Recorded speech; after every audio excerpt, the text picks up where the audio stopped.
Hey, everybody. Welcome to the It's a Lot, Y'all podcast. I'm Allie D. This is producer Nicole. And my, oh my, have we had a huge week in sports. So much to talk about. We were talking a little bit before we started on all the great, exciting things that have been going on. We'll get into that in a minute. But first, we got to get into your new haircut, Nicole. Looks good. Oh, my goodness. It is short. I like it. It's very Hailey Bieber. It's very hip, very now. Yeah. I just need it to grow out like about another inch and then I'll be okay with it. Nicole said that she's going to try to like shrink up her neck a little bit so her hair gets a little longer. But if you guys haven't already, be sure you check us out on YouTube. You can subscribe to us there. You can see all the video shenanigans that go on because we do this on camera, the entire thing. So check us out on YouTube and subscribe.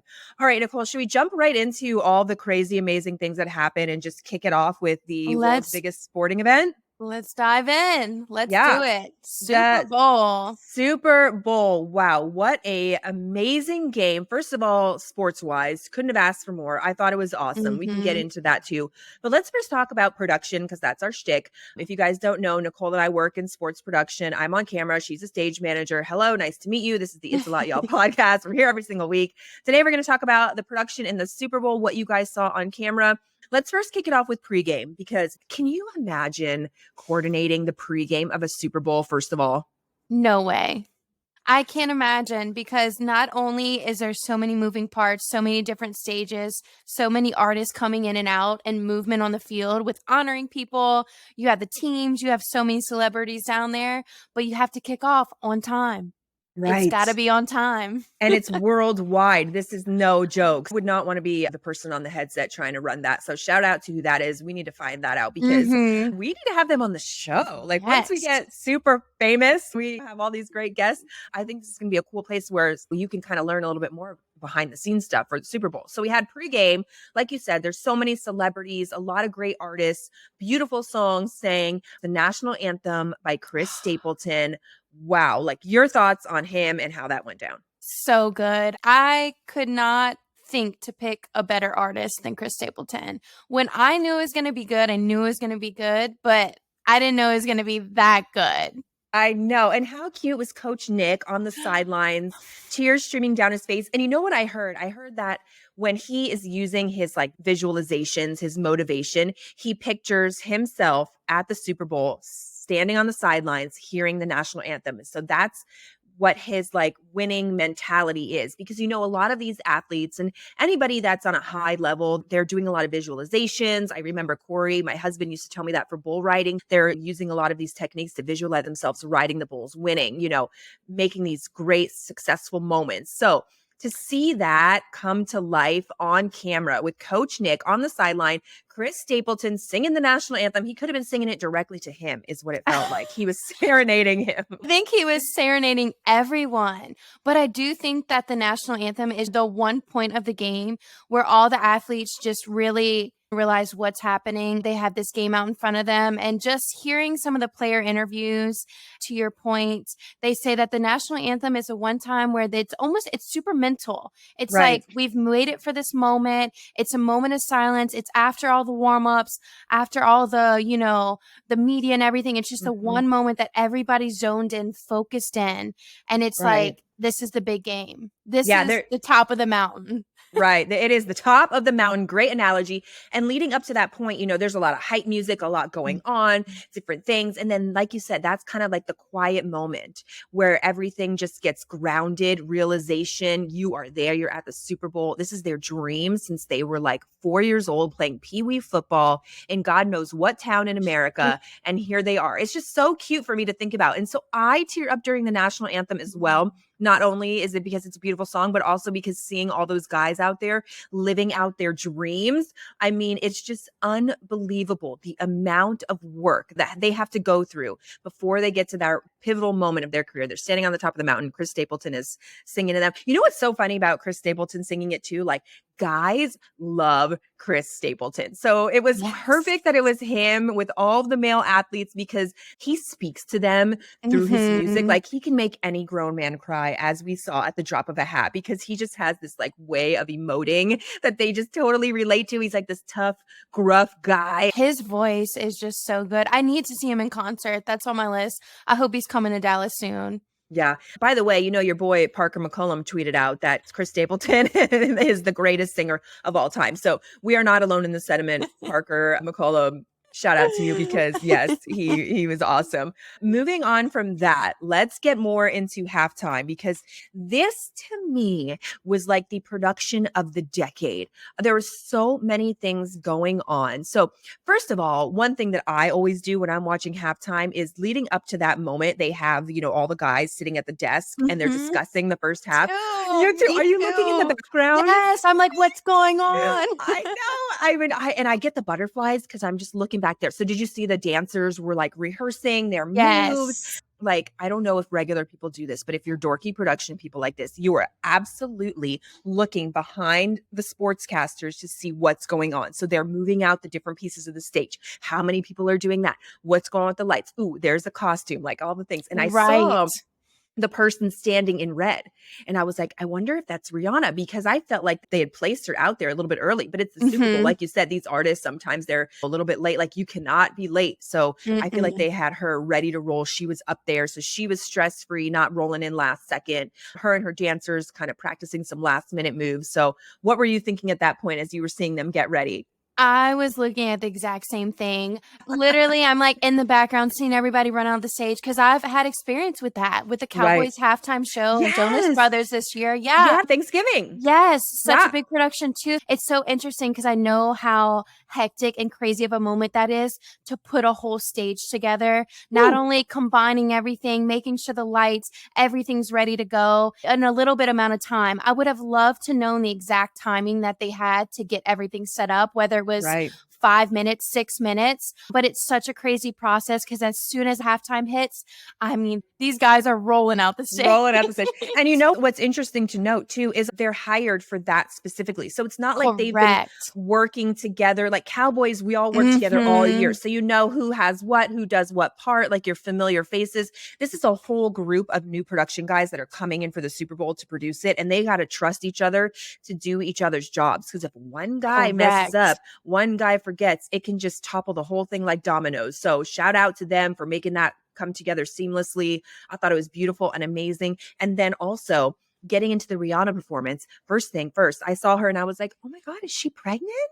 It was because like she had the little You knew baby right on the away? oh, right away as someone that has recently had two kids. And not only that, but I was so vibing with her. There's so much I can say about this. But as someone who's been on camera and had to like Mhm. perform when you're pregnant, it's just a certain thing I noticed right away. I was like, I know that look. I know that carefulness. I know that you try to like keep it calm, like you can't get Yeah. too hyped, too excited. You're not like J-Lo running out there just, skippity, skippity pap. Like you're not doing, Exactly. you're keeping it. Yes. And immediately I was like, I know, I recognize this because I've been there. So it's not like when you're pregnant, you want to put your best foot forward, but you can't just go crazy because you have Crazy. a little one in Mhm. you. Your heart rate gets faster, quicker. You can't breathe as easy. So I just recognized it immediately. And then, of course, I'm on the internet with everybody else. Like, is Rihanna pregnant? That it's because she just had a baby, Right. 9 months ago. So here we go again. Exactly. After the performance, literally trending on Twitter was #pregnant. Yeah. Everybody was talking about it. She broke the internet. It's funny you mention that though, because it took me about maybe the first song to realize, is she pregnant? It was going through my mind, but I was like, no, she's not pregnant. Maybe she's Yeah. just, but you could tell that she was just taking it easy. At first, Mhm. before I realized she was pregnant, I was like, I needed a little bit more out of her. Like, I thought she Yeah. was going to come out, how she typically dances, like moving and booty Right. shaking and all the Right. things. But you could tell that she was just like, I still got it, just vibing. The choreography was Ooh, phenomenal. You top as a notch. previous dancer, me as a previous dancer in my like junior high career.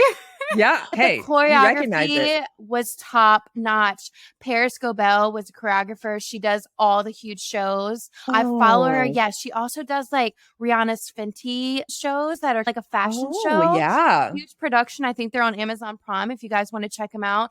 But the choreography was phenomenal. I didn't expect anything less.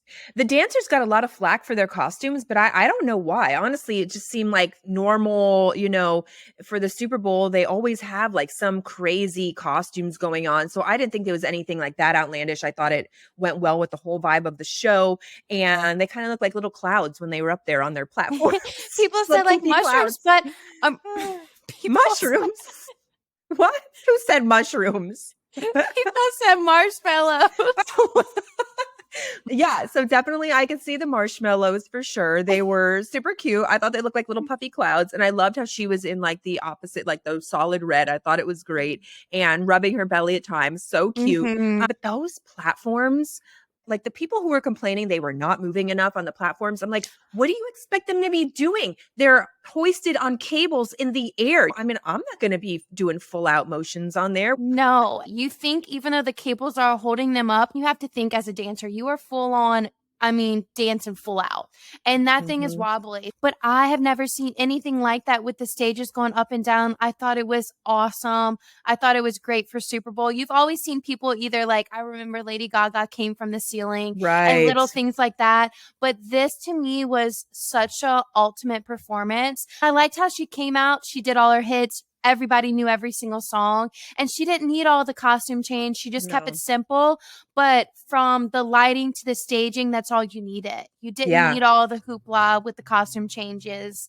Right. Did you notice that they went to that wide shot anytime I feel like she was like unclipping or clipping into the harness? Yes. And Yeah, that that's the was really beauty of cool. production because you Mhm. wouldn't have known. I'm interested though if the dancers were clipped on. I don't Oh, think yeah. that they were. You think they Yes. were? Okay. Nicole, of I know. course. I Okay. mean, Sorry. Yeah, they were. OSHA would be swooping in there and penalizing every single one of them. Yeah, of course. They had to be clipped in. That was crazy. They were so That high up. was But crazy. I so know. overall, visually, the halftime show absolutely nailed it. We loved it. I thought it was so, so good. And then a little bit more on the sports side, I just thought it was a crazy game overall. The back and forth, finally at the end, that late holding penalty that was called that allowed the Chiefs to run out the clock. Mhm. The whole strategy there made me a very nervous Nelly because I feel like Patrick Mahomes was right there. He could have ran it in for a touchdown, got the guaranteed points on the board, but instead they were risking it all to have the kicker with the field goal at the end. And I just thought, oh my gosh, this is so risky. I would never do that. But that is why I am not Andy Reid, a Super Bowl coach. I am just watching on the couch because that's what it takes. It takes a lot of guts to do something like that. So shout out to him. That's what made his team win at the end because they just did not want the Eagles to get the ball back with enough time to get down the field and get a field goal or a touchdown. So great job, guys. And you will not see me coaching a Super Bowl team in the future. I'm so glad that it was a close game. That's all I wanted. I didn't want to blow out, and it Right. ended up being a really good game. You know what's so funny is the internet rage over that penalty call was unreal. People calling it the worst call in Super Bowl history, reliving it over and over and over. LeBron James even chimed in and he's like, guys, you got to let him play. That was just a really, really bad call. So, I mean, I don't know. It is what it is. You know, sometimes I feel like the Eagles got a call several years ago when they played the Seahawks in the Super Bowl that I feel like that was a bad call. So anyways, things come and go. That's the karma of football. Here we are, Chiefs are the Super Yep. Bowl champs. Everybody else, you got to calm it down because it is what it is. All right, let's talk a little more about LeBron James. We are not going to calm it down. We're going to hype it up. He is now the NBA all-time leading scorer, passing Kareem Abdul-Jabbar. Congratulations, LeBron. Here goes the applause. Whee! Most points in NBA history. Let's Yeah. go. What a moment. What a spectacle that was. And I know you noticed some funny things and I noticed some funny things because I was just like, wait, what's going to happen when he hits, the Right. points? Are we going to stop the game? Is there going to be a whole presentation? I didn't think in a million years they were going to stop the game. I just did not see that coming. I don't think that they were planning to stop the game. What I heard was that they're not going to stop the game unless it just stops naturally. And stopping naturally is exactly what he did. What a crazy moment, though. I think it was just so cool as not necessarily like a LeBron fan, but just to witness something like that on TV and see. I can't even imagine if you were at the game. Did you see the picture, the like famous photo of the shot with everyone with their phones out? Yeah, and they compared How it to like crazy Michael was Jordan, that? like when there was no phones out. I thought that was really interesting to I see. thought But that was so interesting to see yeah, too, but that moment was super cool to witness on TV. Obviously, the game stopped if you were watching. right, My eyes were like, what's going to happen next? Is he going to speak? Is there going to be a presentation? Like, what's going to go on? right. Yes, there was a presentation. I What can't I believe that. noticed, Mhm. I know, because you kind of think about too, like the guys warming up. Are they going to go back and shoot around before the game resumes? Like, Right. what's going to happen? But very an emotional moment, I think, for LeBron and just any LeBron fans. Even Kareem. I mean, gosh, who thought that his record would have ever been broken? But what I noticed was the funniest thing. I'm like trying to figure out where's the stage manager, what's going to happen, where the cameramen, you You guys, know? obviously, the moral of the story is anytime we're watching a sporting event, we're looking at what's going on in the background, okay? Because Yeah. there's so much going on and we want to see what they're doing. Like, Go ahead. who's working? How are we going to execute this? Right. Well, it was so crazy. So there was a guy on a headset, which I would think would be the stage manager, which would be my position. And I'm like, okay, he's going to hand LeBron the mic. Well, then there's a Lakers cheerleader, and I can see her kind of just getting pushed Tousled around. around. Yeah, tousled around. I'm like, why is there a random Lakers cheerleader out there? Like, why is she going to be in this live shot? Well, then I notice him hand the mic to the Lakers cheerleader so she can present the mic to LeBron and she can present the mic to Adam Silver. I thought it was very random. I don't know if anyone else noticed the cheerleader, but I was kind of thinking, I'm like, did they tell LeBron, hey, when you break the record, look for the Lakers cheerleader because she's going to have the microphone? But you would just think Right. in a moment like that someone with experience, like the stage manager, would hand off the mic to LeBron. But hey, it was one of the girls. Hey, she did her job. Good job, random She Lakers did her cheerleader out job. there. We saw you. We saw you She in the mix. got the mic to them. So that's Right. all that matters. Right. Well, it was a exciting spectacle. So congratulations, LeBron James, your NBA leading scorer. Wow. We've seen a lot of great moments, actually. I just want to say briefly, this class that's playing in the NBA right now are just so Mhm. outstanding. Their athleticism, everything, it just year after year gets better and better. So we're so excited to be a part of it. Speaking about athleticism and getting better, the Mavs are getting amazing. They have got a new guy. We talked about it a little bit last show, but this was his first official home game. Kyrie Irving in the house. You were out there during pregame. A lot was going on. I was still getting ready during pregame. I think I was actually eating like my fourth dessert of the night. I had one of those nights where no matter how much I ate, I could not get full. And I was just in the media dining. Here I am, round 4 of the chicken and potatoes and And a all little the brownies and cookies. brownie and a fruit. I All had you a can eat. yeah, I had a lot last night and I still never did feel full. But that is not necessary for this conversation because we're talking about Kyrie now. Pregame, you were there, you saw what happened. What was it like out there? Oh, pregame was so cool. So there's a moment where the teams come running out for pregame warm-ups, shoot-arounds. So And by the way, Kyrie, wait, before you get into that, this is not the official intros of the team. This is correct. pregame. So you guys need to visualize. This is not where the lights go out and everything happens. This is like I think it's like 15 minutes before the game She'll is tip set to off. tip off. Yes. Right. Okay, continue. Yes. Yeah. To come out in their warm-ups and shoot around and start to get warm prior to the national anthem, prior to tipping off the game. So the team comes running out and Kyrie hasn't ran out with the team. So it was probably like I don't know, I'm going to be dramatic, maybe a 15, 20-second delay before Kyrie decides to take the court. Guys, it was like a playoff moment. Kyrie comes out the tunnel. It was like a standing ovation. Everyone's screaming. The fans go wild. It was a cool moment. And at the time I was standing on the baseline, Chris Arnold was right next to me and he looks at me and he says, playoff atmosphere. And I was like, let's go. Let's go. And it was so exciting. It was awesome. All the fans actually during the official intros, which is when lights are out, the music's going on, they're introducing all the guys and they introduced him. It was really cool because all the fans were standing up like a playoff game. But not only did they stand up at that moment, they continued to stay standing all throughout the entire pregame show. And then actually as tip-off happened. So that was really cool. Everyone was just so excited that Kyrie was there. So Kyrie, welcome. We're so glad you're here. Let's get these playoffs going. I'm ready. That's the All-Star break though. So I No. know. I can't believe it. It's just here already. Crazy. Time is flying. Time is flying.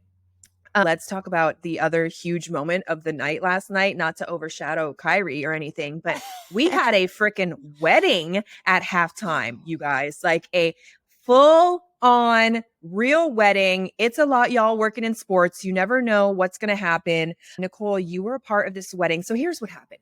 We had a couple get engaged at a Mavericks game last year, and it was really cute. The girlfriend had the blindfold on, and she had to kind of find the winning piece out on the court. She didn't realize that what that winning piece was her boyfriend. And so it was really cute because when she got to them, they took the blindfold off, they got engaged, and that whole thing went down. Aw. Yeah, it was super cute. But then they were invited to get actually married on the Mavs court during halftime. Like, I wonder if any other team has ever done this. We need to find that out. I don't think so. I think we broke a record last night, the first official wedding in NBA history during a halftime. Guys, it was a legit wedding. There was actual marriage license. Yeah. We all witnessed it.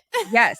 So basically what happened was the bride and groom had their entire family, the wedding procession. So you had the bridesmaids, the groomsmen, you had the mother of the bride and the groom and the dad. It was so cute. They were all dressed just exactly like you would see at a normal wedding. I was picturing it was going to be like a Mavs themed, like really silly kind of goofy thing.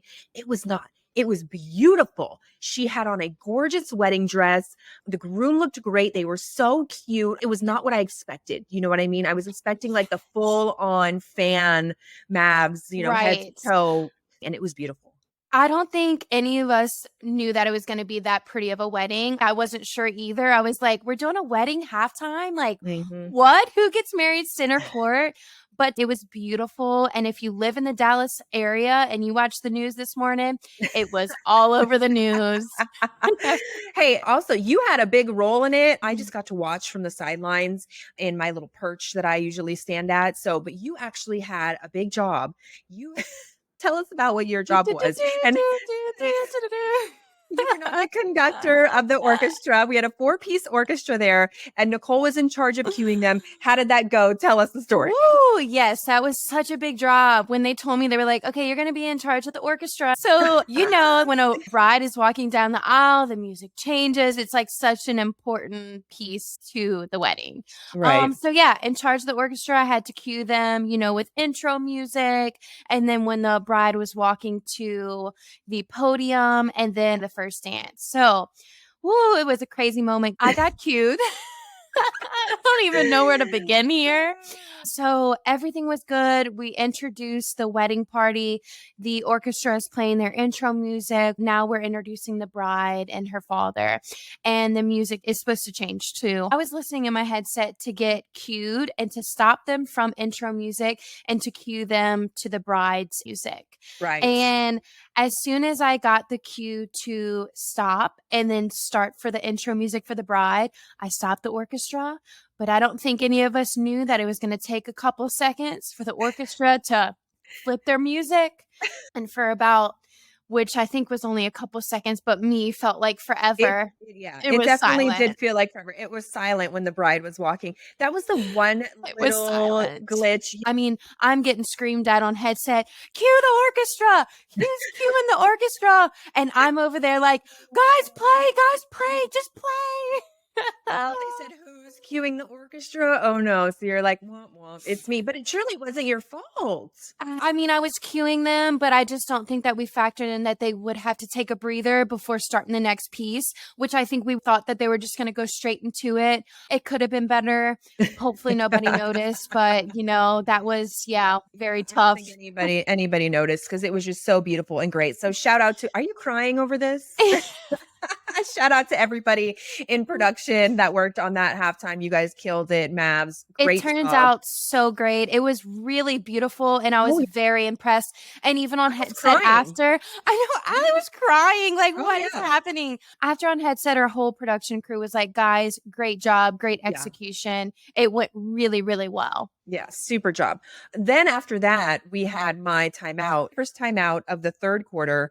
And so after the wedding, since I had been crying, I had to go touch myself up a little bit. So I went to my little locker room and just kind of wiped off the tears and then got it together and was heading back to the court. And I realized the game had already started because I heard Sean, our PA, calling some of the things. I was like, wait a second, that's Sean's voice. I better hustle. Well, there was really nobody in the concourse, so I wasn't too worried until I got to the tunnel that we were using, which is the opposite tunnel where we normally come in and out. This is the same tunnel that the players go in and out during halftime. So there's always a lot of congestion going on, but it looked clear. The guys were already on the court, so I wasn't really worried until I got closer and closer to the tunnel. There was about 100 people standing in this tunnel trying to get exactly where I was trying to get. And as we've told told you before, even though timeouts are supposed to come under 7 minutes, they can blow a timeout at any time, and we need to be ready. It could be quick. So we could be 10 seconds into the game. Timeout. We got to get on the court.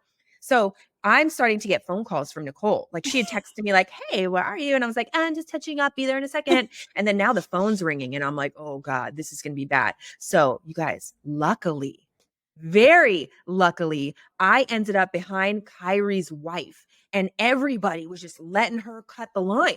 So our Mavs fans are so nice. They're like, welcome to Dallas. Hey, it's great to see you. And she's carrying their baby. And she's just walking through. So guess who hops right behind her? Me. Because I'm like, she is blazing a trail for me. So she's walking towards the court. And I'm just standing right behind her, holding up my bling microphone to let people know, like, I'm not just a rude fan trying to get through. Let me through. Let me through. This is my torch. I got places to be. We're going to have a timeout here in a second. And I need to be on the court. So shout out to Kyrie's wife. You're awesome. You didn't even know that I was trailing behind you. Thank you for leading the way for me. Once I got to the front, the security guys were so nice. They connected me with you. You were like, oh yes. my God, who are you? And I thought you weren't going to make it. And so we ended up having like another minute or so till we had to get on court. Yes. And oh my God, Nicole, I almost forgot. During that minute, me and you were standing there. There was so many people coming and like so many. Okay, guys. Ooh, this is so exciting. Celebs were in the house. Okay, so we are standing there waiting for our timeout. And what happens is until there's a dead ball or a timeout, all those fans have to wait. They can't go to their seats. They're mainly courtside. They won't let them onto the court, obviously, while the ball is in play. So they're going to have to wait there. So we had a few celebs waiting with us. Nicole, who did you spy like right off the bat?